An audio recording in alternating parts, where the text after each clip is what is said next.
Hi friends, ജെനീസ് വ്ലോഗിലേക്ക് എല്ലാ കുട്ടികൾക്കും സ്വാഗതം. അപ്പോൾ ഇന്ന് തയ്യാറാക്കുന്നതും ഒരു ചോക്ലേറ്റ് കേക്കാണ്. നമ്മുടെ മാർബിൾ കേക്ക് നല്ല ടേസ്റ്റി ആയിട്ടും സിമ്പിളായിട്ടും നമുക്ക് ഉണ്ടാക്കിയെടുക്കാം. പൊതുവെ കുട്ടികൾക്കൊക്കെ വളരെ ഇഷ്ടമാണ്. അപ്പോൾ അതെങ്ങനെയാണ് തയ്യാറാക്കുന്നതെന്നാണ് ഇന്നത്തെ വീഡിയോയിൽ കാണിക്കുന്നത്. അപ്പോൾ നമുക്ക് നോക്കാം അതെങ്ങനെയാണെന്ന്. അപ്പോൾ എപ്പോഴും പറയുന്നതിൻ്റെ തൊട്ട് നിങ്ങൾ ആദ്യമായിട്ടാണ് എൻ്റെ ചാനൽ കാണുന്നതെങ്കിൽ ഒന്ന് സബ്സ്ക്രൈബ് ചെയ്യുക. കൂടെ വരുന്ന ബെല്ലൈക്കൺ ഒന്ന് എനേബിൾ ചെയ്ത് വെച്ചാൽ ഫ്യൂച്ചറിൽ ഞാനിടുന്ന വീഡിയോസിലേക്ക് നോട്ടിഫിക്കേഷൻ ലഭിക്കും. അപ്പോൾ നമുക്ക് വീഡിയോയിലേക്ക് പോകാം. ഇതിനു വേണ്ടി ഞാനിവിടെ 2 മുട്ട എടുത്തിട്ടുണ്ട്. റൂം ടെമ്പറേച്ചറിലുള്ള മുട്ടയാണ്, തണുപ്പൊട്ടും ഇല്ലാത്തത്. അത് നന്നായിട്ടൊന്ന് ബീറ്റ് ചെയ്തെടുക്കാം. ബീറ്റർ കയ്യിലില്ല എന്നുണ്ടെന്നുണ്ടെങ്കിൽ വിസ്കോ അല്ലെങ്കിൽ മിക്സിയിലിട്ട് നന്നായിട്ട് മുട്ടയും പഞ്ചസാരയും വാനില എസൻസും കൂടെ നന്നായിട്ടൊന്ന് ബ്ലെൻഡ് ചെയ്തെടുത്താലും മതി. ഇവിടെ ഞാൻ ഇനിയും എടുത്തിരിക്കുന്നത് 1/2 കപ്പ് പഞ്ചസാരയാണ്. അത് മിക്സിയുടെ ജാറിലിട്ട് നന്നായിട്ട് പൊടിച്ചെടുത്തിട്ടുണ്ട്. ഈ ബീറ്റ് ചെയ്ത് വെച്ചിരിക്കുന്ന മുട്ടയിലേക്ക് പഞ്ചസാരയോട് ചേർത്ത് കൊടുക്കുക. അതിനുശേഷം അത് നന്നായിട്ടൊന്ന് ബീറ്റ് ചെയ്തെടുക്കുക. മുട്ടയും പഞ്ചസാരയും നന്നായിട്ട് മിക്സായി കഴിയുമ്പം ഇതിലേക്ക് ചേർത്ത് കൊടുക്കുന്നത് ഇനിയും 1/2 കപ്പ് സൺഫ്ലവർ ഓയിലാണ്. സൺഫ്ലവർ ഓയിലിന് പകരമായിട്ട് നമുക്ക് ബട്ടറും ചേർക്കാൻ. റൂം ടെമ്പറേച്ചറിലുള്ള ബട്ടർ ആദ്യമേ ഒന്ന് ബീറ്റ് ചെയ്തെടുത്തതിന് ശേഷം അതിലേക്ക് പഞ്ചസാര ചേർത്ത് ഒന്ന് ബീറ്റ് ചെയ്തതിന് ശേഷം പിന്നെ മുട്ട ചേർത്ത് ബീറ്റ് ചെയ്തെടുക്കാവുന്നതാണ്. ഇനി ഇതിലേക്ക് 1 ടീസ്പൂൺ വാനില എസൻസ് ആണ് ചേർത്ത് കൊടുക്കുന്നത്. വാനില എസൻസും ചേർത്ത് നന്നായിട്ട് ബീറ്റ് ചെയ്തതിന് ശേഷം നമുക്ക് മാറ്റി വെക്കാം. ഇനിയും ഡ്രൈ ഇൻഗ്രീഡിയൻസ് ആണ് സെറ്റ് ചെയ്തെടുക്കേണ്ടത്. അതിനുവേണ്ടി 240 ml കപ്പിൽ ഞാൻ 1 കപ്പ് മൈദ എടുത്തിട്ടുണ്ട്. ഇനി ബേക്കിംഗ് സോഡയാണ്, അതൊരു 1/4 ടീസ്പൂൺ മാത്രമാണ് ചേർക്കുന്നത്. ഇനിയും 1/2 ടീസ്പൂൺ ബേക്കിംഗ് പൗഡറാണ് ചേർക്കുന്നത്. പിന്നെ ഒരു പിഞ്ച് ഉപ്പൂടെ ചേർത്തിട്ട് ഈ പൊടികൾ നന്നായിട്ടൊന്ന് അരിച്ചെടുക്കണം. ഞാനിവിടെ ഒരു വട്ടമേ കാണിക്കുന്നുണ്ടെങ്കിലും ഒരു 3 വട്ടമായിട്ട് ഞാനൊന്ന് അരിച്ചെടുക്കുന്നുണ്ട്. എന്നാൽ ആ ബേക്കിംഗ് സോഡയും ബേക്കിംഗ് പൗഡറും ഉപ്പും എല്ലാം ആ പൊടിയിൽ നന്നായിട്ട് ഈവനായിട്ട് എല്ലായിടത്തും ഒന്ന് ചേരുകയുള്ളൂ. അപ്പം 3 വട്ടം അരിച്ചെടുത്തതിന് ശേഷം നമുക്കിത് മാറ്റി വെക്കാം. നമ്മൾ ആദ്യമേ ബീറ്റ് ചെയ്തെടുത്ത മുട്ടയുടെയും പഞ്ചസാരയുടെയും ഒക്കെ മിക്സ് ഉണ്ടല്ലോ, അതിലേക്ക് ഒന്നീ പൊടി ചേർത്ത് കൊടുക്കുക. ഞാൻ ആ പാത്രത്തിനതിൽ ഇത് സെറ്റ് ചെയ്ത് വരുമ്പോഴത്തേന് വെളിയിൽ പോകുന്നുള്ളതുകൊണ്ട് ഞാൻ ഈ പൊടി എടുത്തതിനകത്തിലേക്ക് തന്നെയാണ് ബീറ്റ് ചെയ്ത് വെച്ചിരിക്കുന്ന ആ മിക്സ് ചേർത്ത് കൊടുക്കുന്നത്.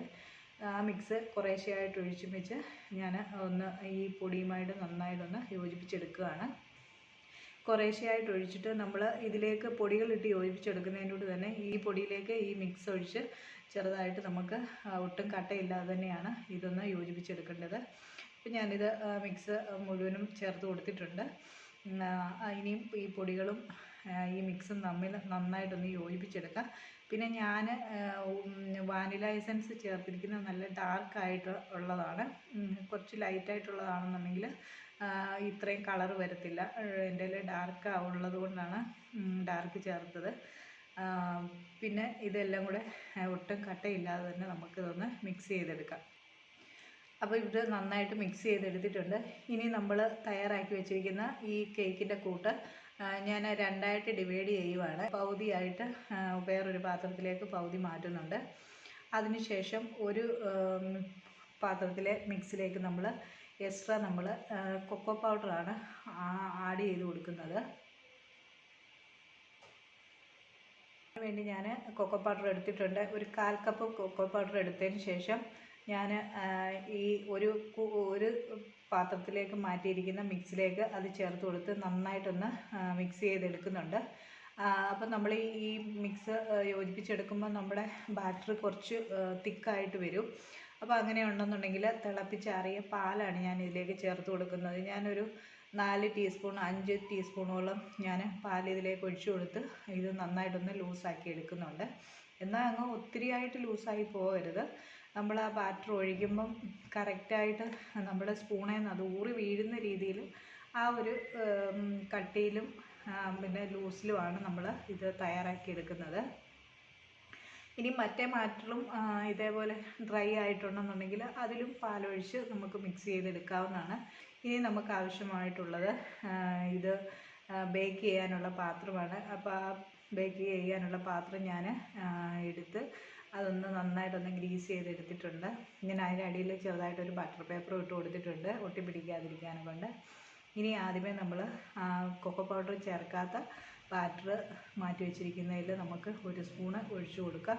ഞാൻ എൻ്റെ രണ്ടും ഒരേപോലത്തെ ഉള്ള സ്പൂണിൽ വെച്ച് ഒഴിക്കണം. പക്ഷേ എൻ്റെ അതില്ലാത്തതുകൊണ്ട് ഞാനൊരു അഡ്ജസ്റ്റ് ചെയ്ത് എൻ്റെ ഒരു കൈവാക്കിന് ഞാനങ്ങ് ഒഴിച്ചു കൊടുക്കുന്നതേ ഉള്ളൂ. ആദ്യമേ നമ്മൾ കൊക്കോ ചേർക്കാത്ത ബാറ്റർ ഒഴിച്ചു, അതിന് മേളിൽ കൊക്കോ പൗഡറോട് ചേർത്ത് ബാറ്റർ ഒഴിക്കുക.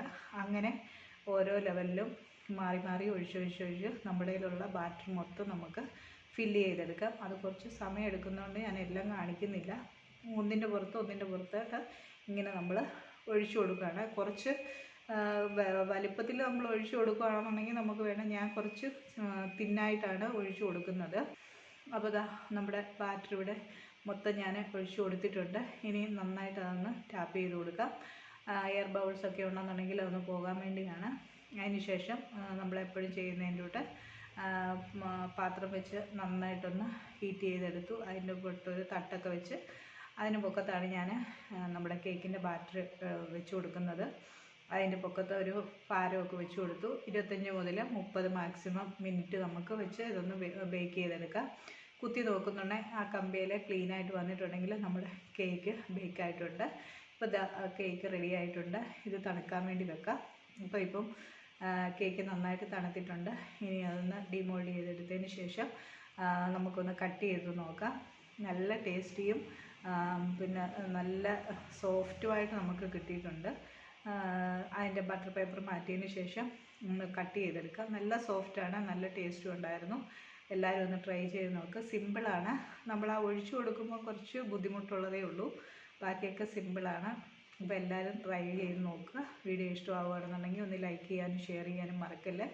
മറ്റൊരു വീഡിയോയുമായി കാണുമ്പോൾ എല്ലാവർക്കും ഒരു നല്ല ദിവസം ആശംസിക്കുന്നു. കൂട്ടുകാർക്കും എൻ്റെ പുതുവത്സര ആശംസകൾ. താങ്ക്